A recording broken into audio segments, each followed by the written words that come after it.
Coming up on The Amazing Art Show, Blue Dog Sculptures.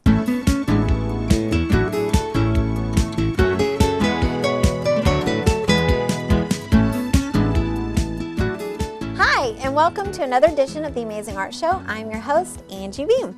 All right, we are super excited about our project today. Let me tell you all we're going to need. We're going to be doing a clay sculpture. So you're going to need some clay. If you don't have clay, you can use Sculpey, you can use the air dry clay, any paper clay, anything like that that is basically a substance that you can form and that will hold its shape. This is a self-hardening clay, so it does not have to be fired. So that's why I'm using this for our project today, because I thought it would be easy for you guys to get your hands on some. You will need some kind of clay tools, you know, carving tools. These are my clay tools that I've had, and they're in terrible shape, but they do the job. If you probably won't have anything like this, but you can use, you know, old knives that Mom has in the kitchen, even those plastic knives and forks that you get when you get, you know, takeout food work great as well. Toothpicks are one of my favorite tools. I use those all the time. The backs of spoons work really well to kind of smooth your clay. So any kind of tools like that that you think will, you know, be able to help you smooth, give texture, different things like that. So grab some things like that. You will also need ahead of time, and it just, you know, like an hour or so ahead of time, you'll need to make some slip. And slip is like the glue that holds your clay together. And all it is water and little bits of clay. So you'll take some of your clay, if you're using like a self-hardening clay or even a clay that you would fire, you're going to make your slip that same way. If you're doing the Sculpey or even the paper clay, you can make it with the paper clay, but not so much with the Sculpey, all right? So it kind of is going to depend, but you just put little pieces of it, it dilutes, and then that kind of becomes your glue. So do that like about an hour ahead of time. We will need paints, and you will need gesso. We've used that a lot. It just kind of seals the clay so that it'll be ready to accept your paint, and then any kind of acrylic paints. All right.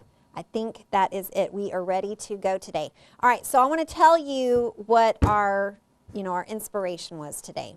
And it is a very famous painting. You've probably seen it on TV, maybe even on cards and things like that. And the artist's name is George, let me pronounce it right, George Rodrigue. Rodrigue, that's right. The pronunciation is strange, and it does not look at all like his name, but that is how he pronounces it. I had to look that up today because I was like, I don't even know how you say this guy's name. But this is his work. You've probably seen it. He does these series of these blue dogs, and they're very whimsical, fun. I mean, obviously, this blue dog, it's very, you know, fun to look at. The colors are great, lots of contrast. So this is kind of what gave us our inspiration today. Now, he typically works, you know, with paints on a canvas. It's very flat. But I thought this would be a great sculpture for us to work on. So I'm going to take this, put it to the side, and we're going to start working on our sculpture. All right, so get your slab of clay, and I like to kind of go ahead and get everything that I'm going to need. So I've got, you know, a slab about that big, and I'm just going to kind of take it, and I'm going to slice it in half. Then I'm going to slice all of those in half, so I've now quartered it like I'm having a pizza. All right, so once you get that, you're going to start on the bottom part. And if you've ever watched any of our shows before, you better be watching. This one is going to start out similar to a project that we've worked on before, in that you are going to basically be making a pinch pot to start out for the body. And so I'm just starting to get it shaped into a ball. My clay is kind of old, so it's hard. All right, so I'm going to, I think it's just about ready. All right, so I've got it into a ball shape. It does not have to be perfect. A lot of my kids have a hard time rolling the ball into, the clay into a ball, I should say. You can use the table, use your hands. It's just one of those things, especially when when you go from this and you're trying to get it into this shape, you just have to be patient because you just have to work at it. Use those little art muscles. All right, so We've got a ball shape here. I've actually got a little place that's kind of a little imperfection in it, so that looks like a great place for me to just go ahead and dig my thumb in. So I'm going to take my thumb, I'm going to dig it down inside the clay, and so now it looks like I have a big swollen thumb. And so that's exactly what we want. I don't want to push my thumb so far that it comes, you know, to this side here. I want it in, it's in more than halfway. I can kind of feel on this side, you know, where my thumb is. And so from this point, I'm going to leave my thumb in there, but these 3 fingers are going to be the fingers that are doing all the work. All right? So you're just going to basically take it and you're squeezing between your fingers, and then as you squeeze, it condenses the clay, and then it starts to make this hole a little bit bigger. So I'm going to keep my thumb in there, and I'm going to squeeze and turn, squeeze and turn, squeeze and turn. That's all you're doing. You're pinching it. That's why it's called a pinch pot. So you're just pinching the clay.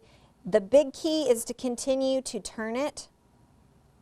And the other thing that happens a lot, especially with my younger kids, you get to go in and then you want to take these fingers and stick them in here, which you can sometimes, but when you want your pot to be really tight this way, if you stick all your fingers in there, it starts to pull it out this way. All right, so we want it to be more upright this way, long this way, not folding out. All right, now as I'm looking on the screen here, I can see that you can see my huge little crack that I have there. All I'm going to do is just smooth that out, and sometimes you'll have a crack that'll be really persistent, and if you just kind of mess up the clay and then kind of re-smooth everything out, you can kind of get that crack to go away. Sometimes it'll rear its ugly head again, but you can work on it. All right, so I'm just going to continue to pinch this. When I get finished, I want to have a lip around my clay that is about 1 inch to 1/2 inch thick. So you can see as I'm working, there's right down here is where my thumb was, and here is where I'm smoothing it out. Now as you go, your pot will naturally kind of start to go out a little bit, but you remember what I said about trying to keep your fingers, you want to keep it really straight, like this. So as you're pinching, it's kind of keeping everything tight. All right. Okay, so we've got that part. A couple times I usually kind of tap it on the table because I want it to be flat. And then we're going to put this to the side for a second. All right, so that's ready to go. And then the next thing I'm going to do is I'm actually going to, I think I'm going to half this again. That's probably still too big. I'm going to half it again. All right, so now I'm going to start working on the head, and the head is really simple. It's just going to be a ball shape. So once again, kind of work on getting it into the ball shape. And when you're doing, when you see me kind of hitting it here, you're going to be using this part of your hand because it'll hurt if you do the other part. So use this outer kind of part of your palm. All right, so once we've got it in the shape that we want, this is the trickiest part of this. You're going to take your fingers and you're going to kind of hold it like this, and you're going to pinch and turn. So I'm turning and pinching, and it's not a fast thing. You have to kind of just let it kind of happen, go slow, and then as you're pinching the clay, it's starting to pull it up this way, which is what we want because we want this to kind of be the snout of your blue dog. So I'm kind of getting it here, and it's looking the way I want it to. If I turn it this way, it's kind of getting that long snout. And then I may need to, depending on kind of what else has happened to my clay, I may kind of need to reform some things down here. I might want to make this a little bit longer. I might even want to kind of push it in a little bit. Maybe I got it out too far. All right, so I like that shape right there. I think looks pretty nice. So I'm going to go with that. So I'm going to put it to the side for a second. I'm going to take these next 2 pieces, and remember that I had halved my clay again, so I'm going to go ahead and half this again. And then this time I'm going to be making the legs and the feet. And I'm going to roll it in a ball. You'll notice there's a common theme here today. There's lots of rolling your clay into a ball. We like to start there. Once I get it in the ball, I'm just going to take my thumb and put my clay against my hand, and I'm just going to press in so that it kind of forms like a little thumbprint. I'm going to smooth out any of my little cracks that I get. And then once I have that shape, I'm going to flatten out my thumbprint. And I'm actually going to pinch it a little bit down here because I want this part will kind of be the part that attaches onto the foot. So on your animal, so I'm going to put that to the side. This will eventually kind of get stuck on here on the side. So I'm going to go ahead and, because it's an equal part, I'm going to go ahead and do the other side as well. So ball, take it on my hand, press it, smooth out any of your cracks, smooth out your thumbprint, narrow it down a little bit down here. And then I can put that to the side. I'm going to tear off just a tad bit more. I'm going to half that again, and then this is going to become the foot. And this actually, I just usually kind of get an oval this time. And from there, I just kind of take my fingers and I pinch together until it kind of is like a big pill shape. All right, so I need 2 of those obviously for the feet. I think that one's a little big. All right, so I've got my other foot, put that to the side. Oh, I almost forgot the ears. All right, we're going to tear off a little bitty part. You won't need very much clay for this at all. And I kind of get a piece of clay that I think, looks pretty good. It's just a tad bit bigger than a marble. And then I'm going to half it. And then all I'm going to do is I'm just going to kind of take this and pinch it between my fingers like this, flatten it, and I've got an ear. You can use any of your tools. You could even use like the end of your brush to mash down inside of there to kind of give you the inside of the ear. All right, and I'm going to put that to the side. I'm going to do the same thing here. I'm just pinching it between my fingers. Then I'm going to mash up on the bottom. I'm just making a little triangle shape. Same thing, I'm going to mash to make the inside part of the ear. Put that to the side. Okay, I need arms. All right, so I'm going to take some more clay, half it again. I've halved it so many times I don't even know what fraction we're on at this point. All right, so I'm going to start rolling this. This is not going to be a circle. We're going to make more of like a long kind of cylinder shape. And this works good on the table. And if you will, as you roll, if you'll kind of start to spread your fingers apart from one another, it'll kind of help to stretch it out for you. And if you get any little bumps, just kind of use your fingers to smooth things out. And you don't want it to be too thin. So I think I can't go any thinner than that or it's not going to work. All right, so I'm going to take this and I'm going to half it right there. I'm going to kind of use the bottom. This will become the paw. And I'm going to kind of pinch it in just a little bit. Kind of flatten it, put it over there. Same thing here. All right, now we need to start attaching all of our little pieces. And we'll do some other little things. But we're ready. Okay, so I'm going to start with my little dome shape that I have here. And kind of double check to make sure that you don't have any huge cracks that you need to fix. That slip works great for fixing cracks as well. I will tell you though, you can get too much slip and then your piece will not hold its shape. So use it sparingly. You don't want to like coat the whole thing with it. Okay.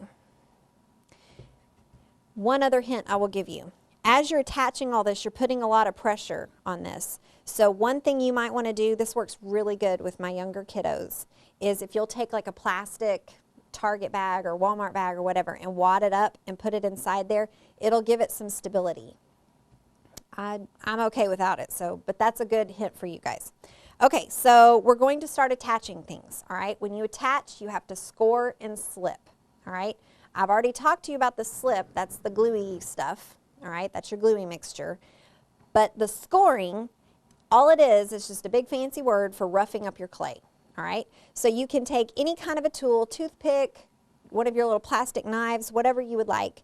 And you're just going to kind of carve up your clay.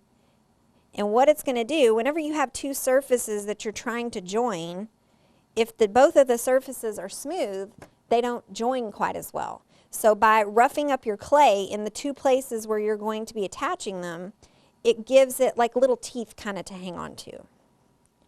So I'm just roughing it up.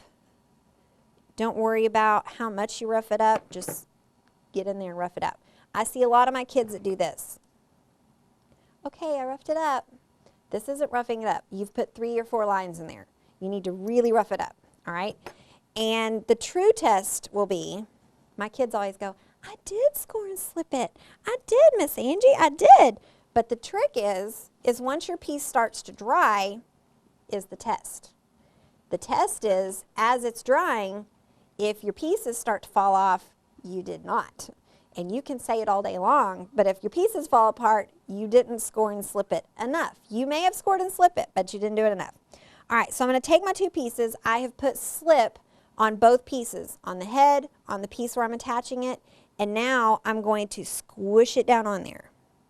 If you have slip that slips out, that means you have enough. If it doesn't slip out, that means you probably need to put some more. All right? Okay, so once I get that on there, I like to kind of take my finger while it's fresh on my mind, and I kind of smooth out the stuff that's oozed out the edges. And that's a good time for me to kind of use that to smooth things as well. All right, so I've got that piece on. I'm going to go ahead and start scoring all the places where I'm going to be attaching things. So I know that I'm going to be attaching legs on the sides here, so I'm going to rough up the clay here.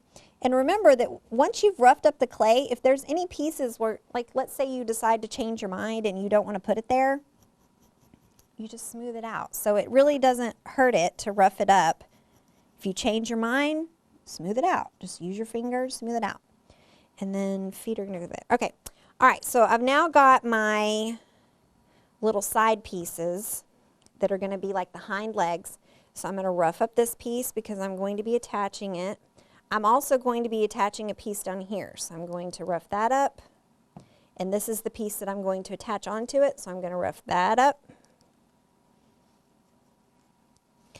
And I'm going to use my slip. I just reach your finger down in there and just get a little glob of it. I'm putting it on all the pieces. Anywhere where you're attaching something, it's like when you're gluing a piece of paper together. You want to get enough of the glue on there. This is not a dot, dot, not a lot. This is the one time like you can just kind of go bananas. Not bananas. Don't make a big mess, but you want enough on there that it sticks. All right, so I'm now going to take my foot and I'm going to attach it down onto the bottom here. And when I do it, notice what's slipping out? The slip, which means I have enough of it on there. And then I'm just going to use whatever is left on there. I'm just going to kind of smooth it out. If I've got way too much, I can even smooth it that way. And then I've put my slip on this side. So I'm going to kind of hold this tight as his leg is slipping. Okay, I'm going to push that together and I see that slip is coming out, so that's good. That means I've got enough on there. And I'm going to smooth that on. Feels pretty good. Same thing over here. Let's go ahead and attach this piece while I'm thinking about it.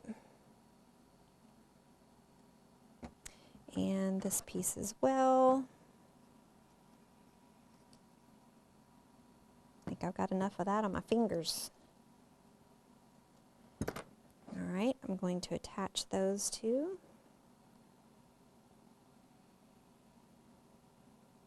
There we go. And then this one will go over here. Squish it on. You want to make sure that you see some of the slip coming out. And sometimes as you're squishing and pushing these things together, remember how I told you about putting the paper towel or a plastic bag or something like that up inside there? If you don't do that and it starts to lose its shape, just as you're working, just kind of reform it. Even if you have to pick it up sticking to the table. Even if you have to pick it up this way, see how it's kind of compressed in here? Just kind of reform it back into the shape that you want. And it's also a good idea, I did not do it, but I probably should have, to put a little mat or something underneath you works well too. All right, so let's talk about arms really fast and attaching those. They work the same way as the legs. The one thing I will say is you can do your arms two different ways. You can make them where they're attached the whole way down, or you can make it where they're just attached partially, which is what I'm doing. And I've got an example here in just a second that I'm going to show you. So I just attached it on the upper part, and then this part down here is actually not attached to the body, which is a little risky. The more you can attach to the body, the better. So don't worry if you attached them all the way. That works good too. And then notice up here at the top, kind of at the shoulder joint, let me turn it so you guys can see. I just take this clay and I'm just going to smooth it out to where it looks as though it's attached to the dog, because when you have an arm, it's not just plopped on there, it's attached with skin and muscle and bone and all that kind of good stuff. So do that. And then let's do, really quick, let's do some ears. And then while I'm talking to you and working on the ears, I'm going to talk to you about the next step is that you are going to use all of your tools and you are going to draw any kind of texture that you would like to add. So by texture, I mean like the fur. So you can kind of represent the fur just by making little hatch marks in the clay. And I'll kind of show you what that looks like here in a second. I've got one that I've already put the hatch marks on. All right, so I'm going to smooth everything out. And the one thing I did not mention to you guys, and that was a little bitty nose. And yes, you have to score and slip it, even though it is teeny, teeny, tiny. You still have to score and slip it, every little thing. My kids are like, oh, still, it's so little. Yes, you have to score and slip it. All right, so I've got that on there really well. I'm smoothing out my clay a little bit. And also, we didn't talk about doing a tail, but obviously you're going to want to do a tail as well. And it would be smart for when you do the tail, when you attach it, to have, to have it where it attaches here and kind of wraps around the figure. And I'll show you what that looks like in a second. All right, so once we've got this, I want to show you really fast, put your mouth on there however you want the mouth to look. He could have his mouth open. Get off any extra little clay. You can also do the little marks that go on his paws and his feet.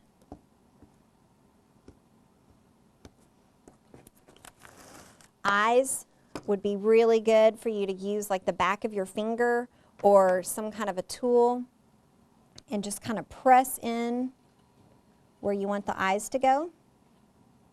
And you could leave it just like that if you would like to, or you can even take it and take 2 little bitty balls of clay, roll them up, score and slip it, and those can fit down inside that little, I need something small that I can score and slip with. They can just fit down inside that little hole. So let me show you kind of what that looks like. And then they can kind of fit in like that. So it's up to you how you want to do the eyes. And then the last thing I want to show you, this is where that toothpick comes in, super, super handy, is you're going to go in and do these little hatch marks all over. And you want to do it everywhere. That means tail, legs, head, every single place. All right? Okay, so I'm going to push all this stuff to the side. I've made a ginormous mess here. And I've got one that it's already dried, and I've already gessoed it. And he looks like this. All right? So I decided I love birds, and so I decided that I would put a little bird friend on his head. So he's just resting on his head. They're just having a chill day together. They're just hanging out. So here's my dog. I have already done this coat. So all you have to do is once it's air dried, and I would give it a couple days to air dry really, really well. You can kind of make it go a little bit faster if you put it in front of a fan. Sometimes even the space heater works pretty good too, but those can be dangerous, so make sure mom and dad help you with that. Just use your brush, just coat it with the gesso, and the gesso will dry in about an hour, so you'll be ready to go in an hour, okay? All right, so next thing that we're gonna do, and I'm gonna borrow my mat that little guy was sitting on. And then the next thing is the really fun and easy part, and that is you're just going to be adding color to your blue dog. And since we're doing the blue dog, you don't have to make yours blue. You can make yours whatever color you'd like.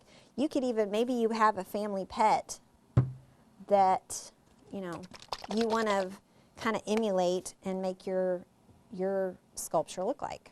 And that would be great too. And basically, you're just going to, I've got the biggest clay mess going on here. All right, you're just going to paint. The tricky part about it is getting the paint down inside those little, remember when we did the little hatch marks? Is getting your brush down inside those little places.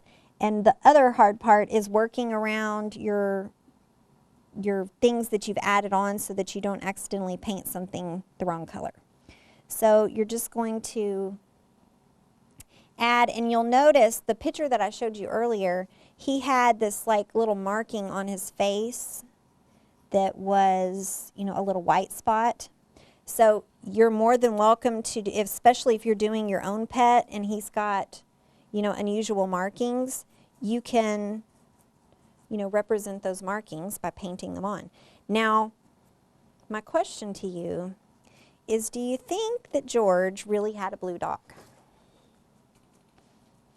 And once you figure out that answer, which I'm hoping that you're saying, no, Miss Angie, he didn't have a blue dog. What are you talking about?